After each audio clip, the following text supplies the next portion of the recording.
Christyn, y'all support Christyn. Good first video, Christyn. All right, everybody, this is a special announcement. Christyn Williams, all the UCONN fans, all the Husky subscribers, Christyn Williams has created a YouTube page and she has uploaded her first video. This was sent to me by my boy Joel. He said, Rashad, you should react to it. And I said, hey, I should. So make sure you all subscribe to her. The link to her channel will be in the description. Link to the video will be in the description. If you are new to this channel, this is the road to 2K subs. My name is Rashad Milligan. Without further ado, let's get into it. Welcome to the journey of my senior year. It's going to be a long one, but it's going to be a fun one. I can't wait for you guys to see the behind the scenes and get the inside scoop of Christyn Williams. So, enjoy. Someone say NIL, NIL, NIL. Oh, man. Dang. What the heck?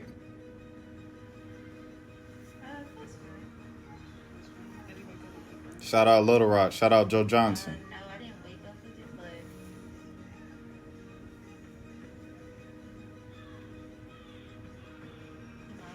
Like you're engaging in tricep. so my elbow shot.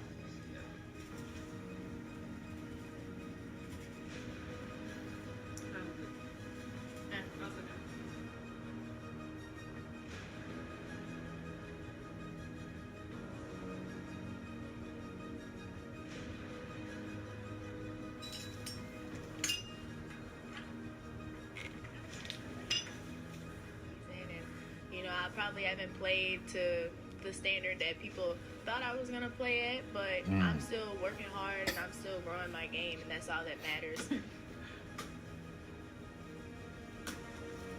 Time flies, man. She already a senior.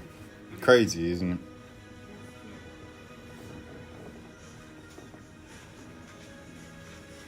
How does it feel?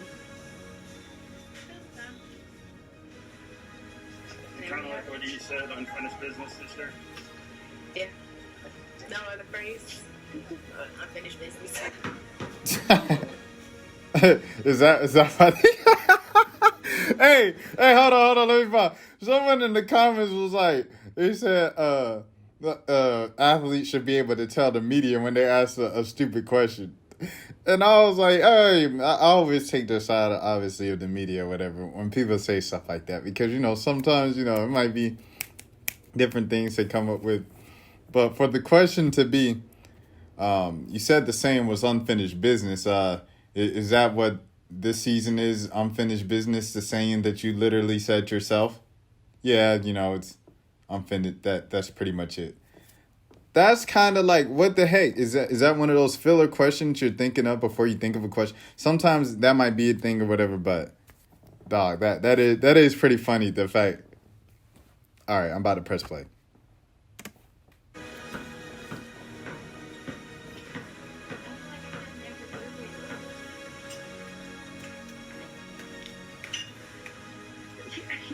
There's nothing new under the sun.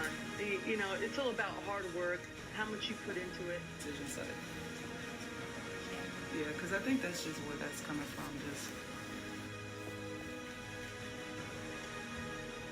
Just. Come on, elbow.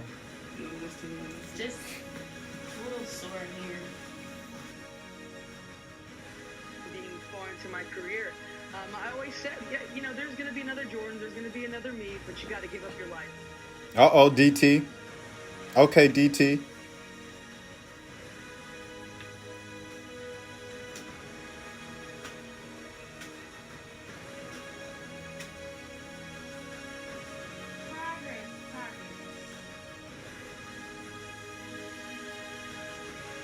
I mean, I'd say I'm under the radar, but, that's just fueling my fire.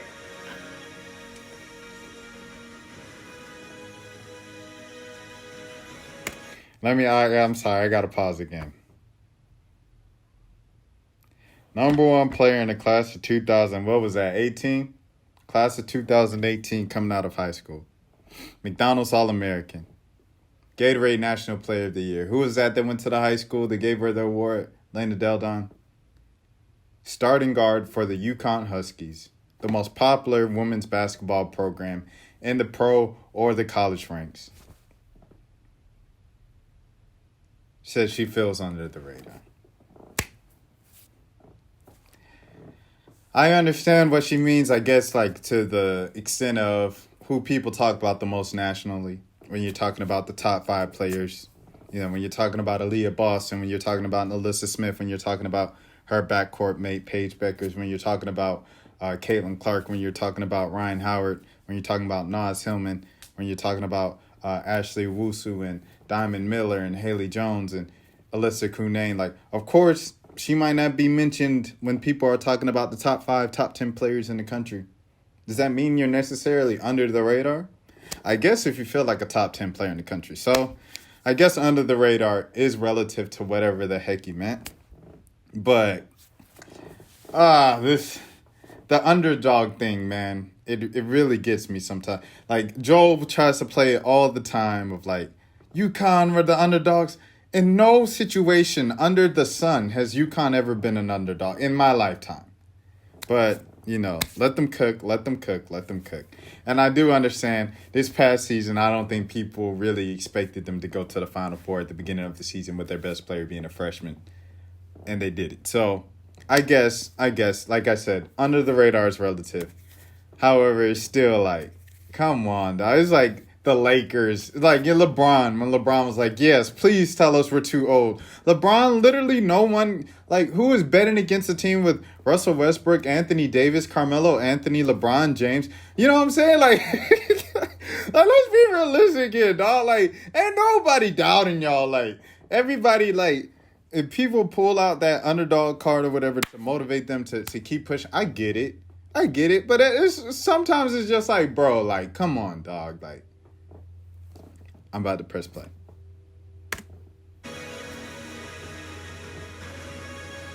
If you really want to do something, you have to put everything into it. Sean, please unmute yourself and state your name and affiliation. Hey, Christyn. I remember this one. For Current. It seemed like they had an answer in the second half for every run you guys went on. You go on a 5-0 run, they'd answer with one of their own. I guess how disheartening was that every time you guys kind of chipped away, they just seemed to find a way to answer back on their end? I mean, what do you think? I mean, yeah, they had to answer for everything. Obviously, you watched the game. Anybody that watched the game know. I mean, it's devastating. I mean, we have to get stops, and then we have to score. So if we score and then we don't get stops, you know, the score is going to be the same. So I really like that question. All right, so if that's the question that people were talking about, those questions, to give you the other side of it from the media perspective, especially him since he's a writer, they said from the Hartford Courant, is to get, as a writer, you're supposed to be like down the middle. As a media person, you're supposed to be down the middle, right? So it's like you're supposed to be objective as possible. So everything like, So what you're supposed to do in a story is be like, this is what happened in the story.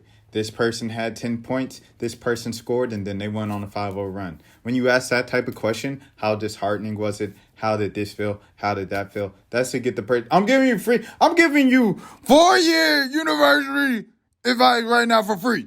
But when you're asking them, how disheartening was it? How did this feel? How did that feel? How did that feel? You're asking them to get the quote, to give you the emotion in the story, to give you the color in the story. So you can't say personally, it was a crushing, disheartening, and it was the final blow for them. And the runs, you know, crushed the spirits of the UConn Husky. Like, you can't say that as a writer, just, you know, unless you're writing a column, which is more so an opinion piece. But for a normal article, you can't say that. What you can do is ask a player, how did this feel? And then the person says, oh, it's tough. So while she said, I didn't like that question, and she said, what do you think? In the middle, she actually gave a good answer for his story. So he got what he needed. But, you know, like, it was like kind of some. So if you don't understand from the other side, as a public, as an athlete, whatever, that's the case from the reporter side, from the media side of the things she said in the middle. Of course, I mean, you know, it was tough. It was like every time they made a run and,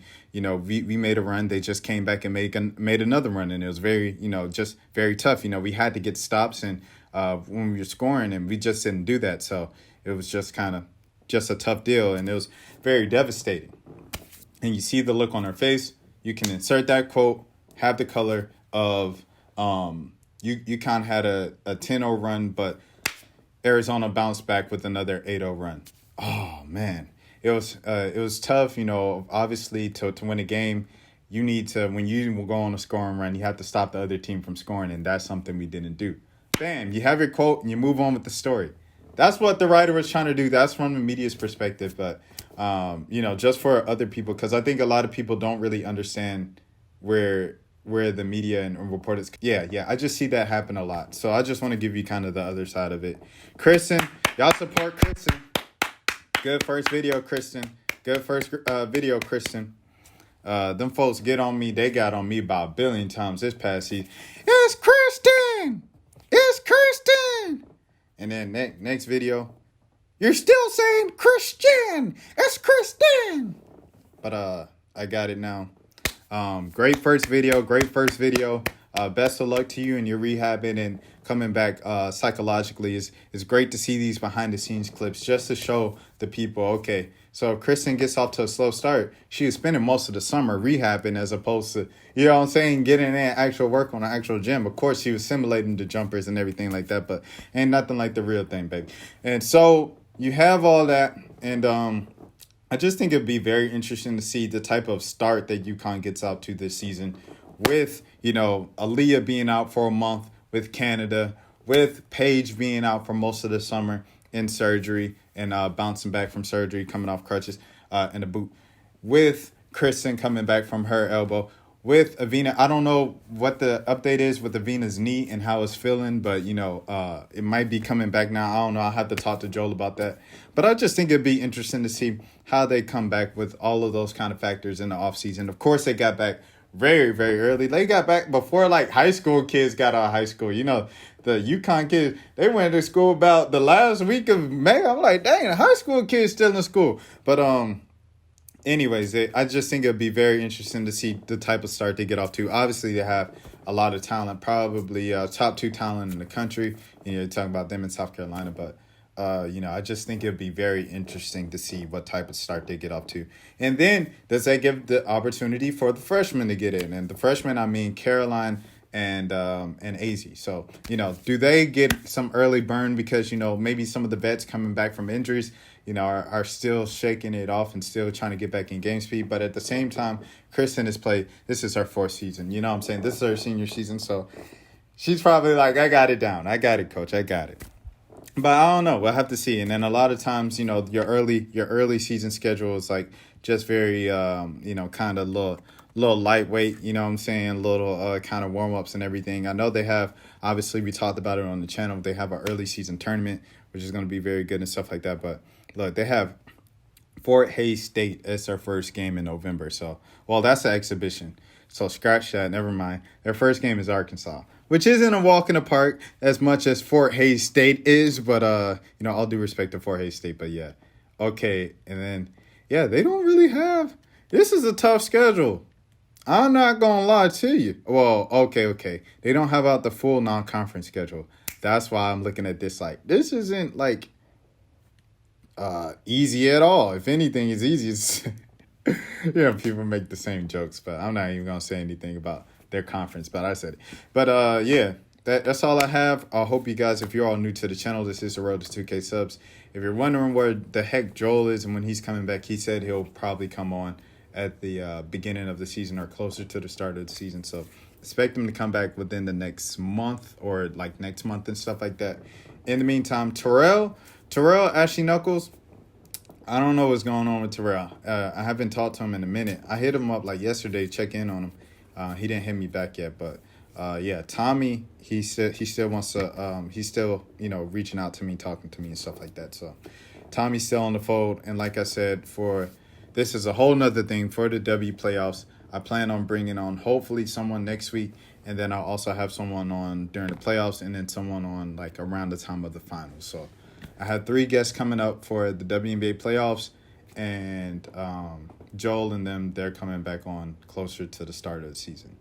If all boils well, because I don't know now. So we'll see. But if you are new to the channel, this is the road to 2K subs. Make sure you subscribe as well to Christyn's channel. Get Christyn to 1,000 so she can be monetized and stuff like that. And yeah, man, someone say NIL. Until next time.